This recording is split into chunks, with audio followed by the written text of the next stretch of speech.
Tollywood cinema దగ్గర కొన్ని రోజుల పాటుగా హాట్ టాపిక్గా వినిపిస్తున్న కాంట్రవర్సీ ఏదన్నా ఉంది అంటే అది యువ హీరో రాజ్ తరుణ్ కోసమే అని చెప్పాలి. కాగా రాజ్ తరుణ్ తన ప్రేయసి లావణ్యని మోసం చేసి మరో అమ్మాయి, అది కూడా యువ హీరోయిన్ మాల్వి మల్హోత్రాతో సంబంధం పెట్టుకున్నాడు అంటూ లావణ్య అనే అమ్మాయి సడన్ గా మీడియా ముందుకు వచ్చి ఒక జలక్ ఇచ్చింది. దీంతో ఒక్కసారిగా అందరి కళ్ళు వీరి ఇష్యూ వైపు తిరిగాయి.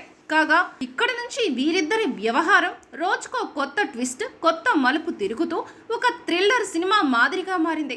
ఇక కొందరైతే రాజ్ తరుణ్ ఇప్పుడు వరకు చేసిన అన్ని సినిమాల్లో కూడా ఇన్ని ట్విస్టులు లేవు కదా అంటూ మాట్లాడుకున్నారు. ఇలా వీరిద్దరి లవ్ మ్యాటర్లో young heroine Malvi Malhotra enter కావడం, ఆమెపై లావణ్య కూడా గట్టిగా ఆరోపించడం జరిగింది. కానీ అక్కడ ఊహించిన ట్విస్ట్ ఇస్తూ మాల్వి మల్హోత్రా అసలు రాజ్ తరుణ్కి నాకు ప్రేమ లేదని, నా ఫస్ట్ లవ్ ఎప్పుడు సినిమానే, మా ఇద్దరికి సినిమా పరిచయం తప్ప ఇద్దరం ఇప్పుడు వరకు పర్సనల్ విషయాలు మాట్లాడుకున్నదే లేదు, నేను ఎవరిని ప్రేమించనే లేదు అంటూ కొత్త ట్విస్ట్ ఇచ్చింది. దీంతో లావణ్యనే కావాలని ఇద్దరిపై ఆరోపణలు వేస్తుంది అని చాలామంది భావించారు.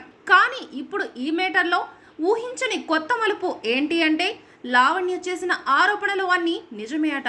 తాజాగా రాజ్ తరుణ్ అలాగే మాల్వి మల్హోత్రాతో చేసిన వాట్సాప్ చాట్స్ లీక్ అయ్యాయి. ఇందులో చూస్తే మాల్వి రాజ్ తరుణ్ విషయంలో చెప్పిన మాటలన్నీ అబద్ధమని తేలింది. కాగా ఈ చాట్స్ ప్రకారం రాజ్ తరుణ్ మాల్వి మల్హోత్రాకి ఎప్పుడో 2023లోనే ప్రపోజ్ చేస్తే ఆమె వెంటనే అతడికి ఓకే చెప్పేసిందట. అంతేకాకుండా అక్కడి నుంచి ఇద్దరు సపరేట్గా ఒక స్పెషల్ స్పాట్ని పెట్టుకొని అక్కడే తరచూ కలవడం, ఇంకా మాల్వి మల్హోత్రా రాజ్ తరుణ్కి ఎంతో ఖర్చులు పెట్టడం కూడా జరిగాయట. దీనితో ఈ ఇద్దరు ప్రేమించుకుంది నిజమే అని తేలిపోయింది. అలాగే ఇద్దరి మధ్య ఎలాంటి బంధం లేదు అని చెప్పుకొచ్చిన రాజ్ తరుణ్ సహా మాల్వి మల్హోత్రా కూడా అడ్డంగా బుక్ అయిపోయారు అని చెప్పాలి.